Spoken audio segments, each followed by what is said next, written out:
so much. All right, please go ahead.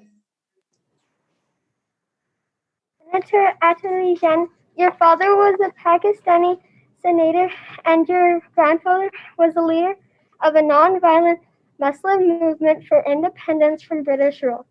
What were some important lessons that were passed on to you from your father and your grandfather growing up? What impact did the illustrious heritage have on your life growing up? Thank you very much for that question.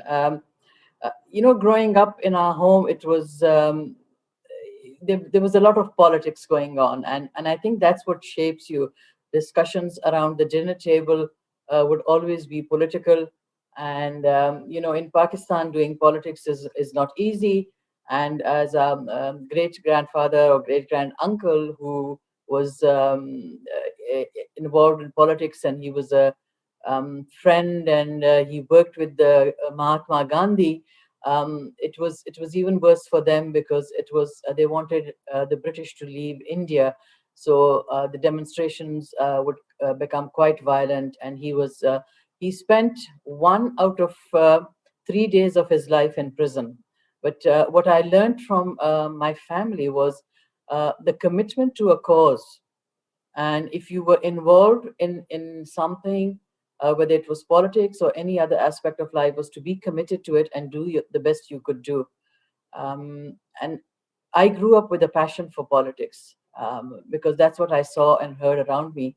My father too spent, because of his political views, even when he was a senator and the military overthrew the government, he was imprisoned because of politics. So we saw that, and I mean, I'm lucky to be in Canada where I can voice my opinions and stand up and talk about what I believe in. And at the most, I'll get people disagreeing with me, but it won't impact me in other ways. So I saw very strong values that my family had, and they were willing to stand behind what they said, no matter what it meant, whether it was being imprisoned or whether it was being put in house arrest. Can you tell us more about some of the many groups you've been actively involved with throughout your life, including the Citizens Foundation? I'm glad you mentioned the Citizens Foundation. It's one of the organizations that I'm very, very passionate about because it's about education, and I believe that education is the best gift you can give a child. Once you educate a child, it's a gift that nobody can take away from that child. And I have always stressed with my children also the importance of education. So this organization, it builds schools in the poor areas of Pakistan. And when they opened a Canadian chapter, they asked me to be involved. And I got involved with them. And the first Canadian funded school was built in an area where there had been a very, very severe earthquake, and thousands of people had died. In fact, some people were never found, and the city actually shifted. The earthquake was so severe. So the Canadian school was built there, and it was an earthquake-proof school. The first school that they ever built was in the port city of Karachi in Pakistan, and it was built in a colony or an area which is called Machar colony. And Machar in the Urdu language means mosquito. So it was a very, very poor area, and it was and there was a lot of standing water, and it wasn't a nice area to live in, and the children over there didn't have access to schools, and that's where they built this school. It's a great success story, the Citizens Foundation. They have their goal was 1,000 school all over Pakistan, and some of the children have gone on to graduate, become teachers, join the Air Force. So it's a great success story, and it was started by some businessmen who they said they were sitting around and talking about how bad the educational system was in Pakistan. And they said, we owe some responsibility to this country too. So they all got together and formed the Citizens Foundation. I've been with the Pushtun Association. The Pushtuns were northern Pakistan and in Afghanistan, and we wanted, that community to integrate in Canada, to work together, to learn from each other. So I worked with them. I was with the Pakistani professionals and academics. where we did lots of events and we raised money for a hospital to have a room named after the founder of Pakistan. I was with the David Lewis, school. I worked with them, formed their parent-teacher council because it was a new school, and I volunteered with them for almost 16 years. So there's lots of other organizations that I worked with, but these are some of the ones that come to mind. According to statistics, refugees in Canada are much less likely to engage in crime. What is Canada's message on welcoming refugees? Are there misconceptions, and most importantly, how can we address them? That's a great question because we have seen that refugees, when they do come to Canada, like you said, don't often engage in crime. And most refugee contribute more. And if you look at the cases of the recent refugees that we have had, the ones who've come from Syria, they have all set up businesses, and some of them very, very successful. Like the gentleman whose family was in the chocolate business, he came to Canada, established a chocolate factory, employs many people. All the restaurants that we have in Ottawa, we have in Toronto that are being run by Syrian refugees, and they give back to society. And we, in the Human Rights Committee, we actually did a study on the resettlement of Syrian refugees, and we went and met refugees and spoke to refugees. And the one question that they all, would ask, that, how can I give back to this country that has taken me in?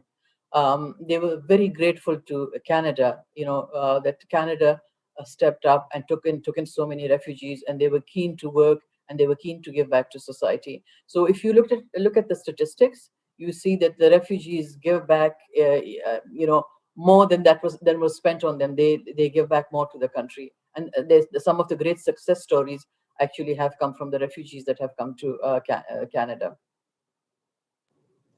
Your party affiliation in the Senate is conservative. What does that mean? How does that get decided? Well, I'm a member of the Conservative Party, and we have, in the Senate, you have the different groups, and I'm a member of the Conservative Party, which means, we believe in some of the same policies. Sometimes we vote together, sometimes we don't. Sometimes you'll vote against what the whole party is standing for. Sometimes you'll abstain. It's just I am a member of the Conservative Party, and when I sit in the Senate, I sit as a member of the Conservative Party. That's all it means. But when it comes to voting in the Senate, we take our time and we decide what we believe in, and we'll vote that way. Also, on the topic of the Conservative Party of Canada, we had the honor of interviewing the Honourable Mr. Andrew Scheer last Tuesday. We have not yet had the opportunity of meeting Mr. Aaron O'Toole, the new leader of the party. Did you have the opportunity of knowing and/or working with these two men in the past? Would senators from a specific party typically work in the same direction as members of Parliament of the same affiliation?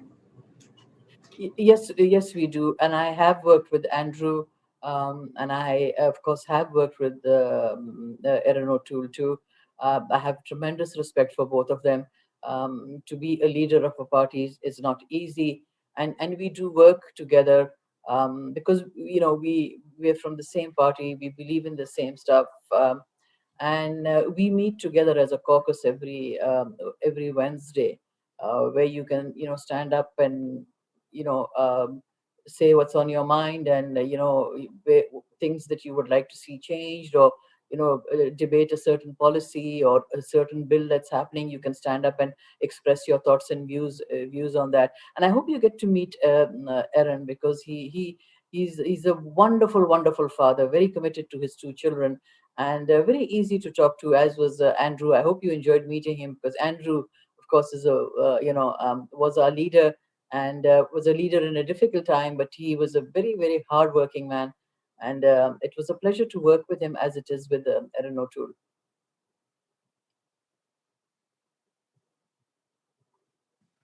You have brought Canada's attention to many issues throughout the year. I'm sorry, I can't hear. Fought in Afghanistan and I couldn't hear that.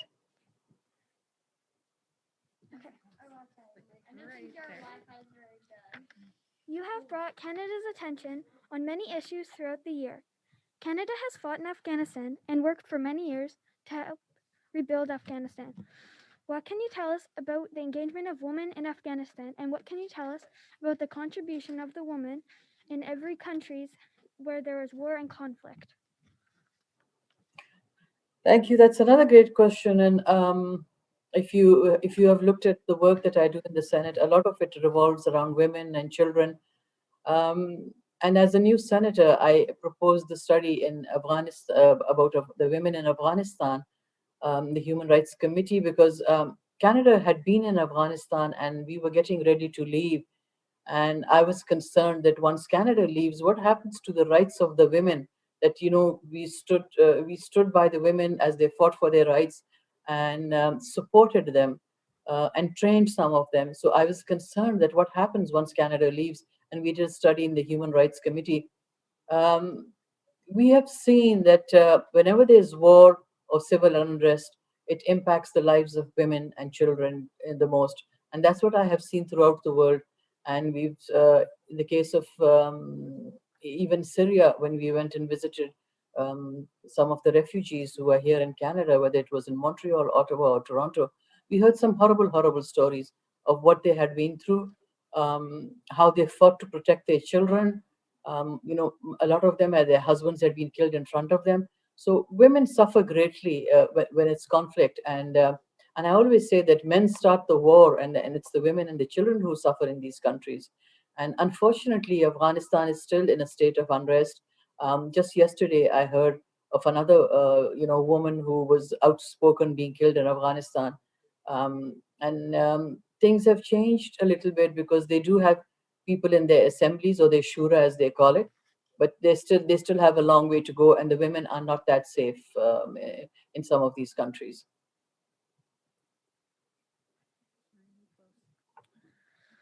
You have actively promoted the United Nations Convention on the Rights of the Child. Because of COVID-19, we spend more time online than we have ever before. This may lead to an increase of cyberbullying. What is your message to Canadian children who may be victims of cyberbullying? Also, what do the United Nations have to say on this topic? Um, you know, when I became aware of cyberbullying, I immediately it was very new. This was almost about 8 years ago that I proposed a study in the Senate of Canada, and I had to first convince my fellow senators on the Human Rights Committee that this was a study that was worth doing.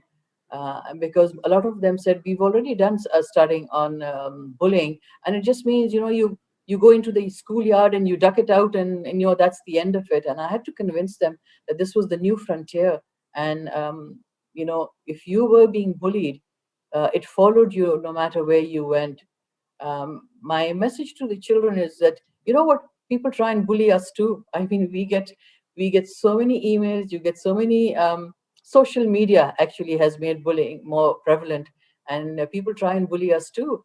And I think the study that we did on cyberbullying was very popular, and a lot of the countries in Europe asked for copies, as did some countries in Asia. But the biggest thing that I learned through that study was that we had to educate the educators too, because this was so new that a lot of the teachers didn't know about cyberbullying too. You were named the Inter-Parliamentary Union's Goodwill Ambassador for Maternal, Newborn, and Child Health. What is the IPU, and how did you receive this nomination? Can you tell us about this cause? So the IPU, which is the Inter-Parliamentary Union, is an organization of parliaments. It's 179 parliaments now, and it is 130 years old. It's older than the United Nations. If I'm sure some of you would remember that the UN used to be called League of Nations. So the IPU is older than the League of Nations, and it's older than UN. And what I like about the IPU is that at the IPU, you talk to the parliaments of the world, while at the UN, you talk to the governments of the world. And I was named Goodwill Ambassador because we did a report for the IPU on maternal, newborn, and child health as a basic human right. And it was so well received that the IPU asked me to be their global ambassador on maternal, newborn, and child health.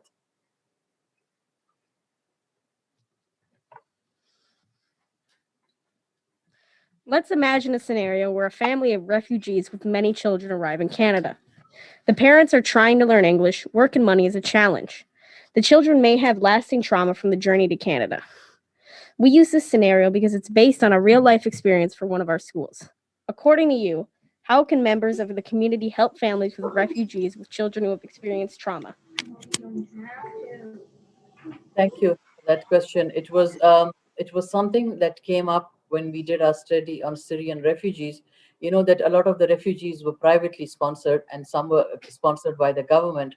And through our study, we found out that the refugees that were sponsored privately and had support from other families, whether it was helping them with the children or whether it was helping them, learn the language, it was simple things like some of the people who privately sponsored the refugees, while the parent was learning English, they would look after the children.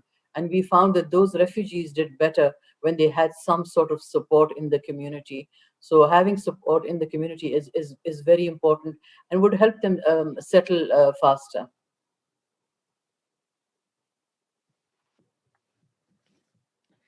Senator, as the holiday season approaches, all of our different communities will celebrate in different ways, but this season will be uniquely difficult because of COVID-19. Do you have a message of hope for the young people of Canada? Do you have advice for us to get through this coming season safely? Oh, I do. The holiday season, I know how everyone is feeling because Christmas is all about family and getting together with family. And unfortunately, this year we won't be able to. But you know what? Think of the years, later. You can talk about how you went through Christmas and there was COVID and you couldn't see your family. But you know what? There's hope. I mean, we've seen the vaccines will be arriving in Canada and they will start the vaccinations maybe next week. And, hopefully by next summer everybody will be vaccinated and we can get back to normal life. It's not easy for me. I have not seen or met anyone since middle of March. I come to work and I drive. I'm lucky because I can drive, and I sit in the Senate with a mask on because it's important to protect yourself and to protect everyone around you. So my message to the children is it's a difficult time, but by wearing a mask, you're protecting your loved ones. You're protecting your parents, you're protecting your grandparents, and this will be over. And you know what? You can have fun by doing virtually. Virtually, you can talk to people. We are all living in a virtual world like right now. I mean, under ideal circumstances, I would have loved to have come to your school and stood there in front of your classroom and had an interaction with you, but we have to adapt to the circumstances. They're unusual circumstances. It's about protecting loved ones. It's protecting ourselves, and it's temporary. This will pass.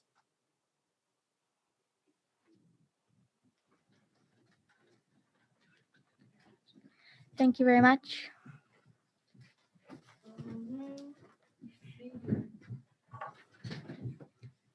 Thank you very much, Senator, for giving us this opportunity to ask our questions. We feel quite honored to be able to ask you and get your input into these important issues. So thank you. Well, thank you. It was a pleasure to talk to you. I hope I answered all the questions. And you know what? It would be really nice once everything is over and I get an invitation to come visit you in Alberta and in Saskatchewan. I would love to do that. It's my favorite part of being a senator is meeting young people because I learn so much from young people. We are so thankful to Dr. Bernard Boisseau's School in Bonneville, Alberta, and Lumsden Elementary School, and Saskatchewan, for your amazing preparation, work, and performance. We are very proud, and your parents must be very proud. We want to extend our deep thanks and appreciation to the Cengage program for making this interview possible. Thank you, Senator Ataullahjan's team as well. Senator, what you shared was so valuable for our youth all across the country and abroad. We hope youth everywhere will have a new appreciation for the Senate and also a renewed love for our country. Thank you, Senator. Thank you, everyone. Please stay safe and healthy. Thank you. Bye-bye. Bye, everyone.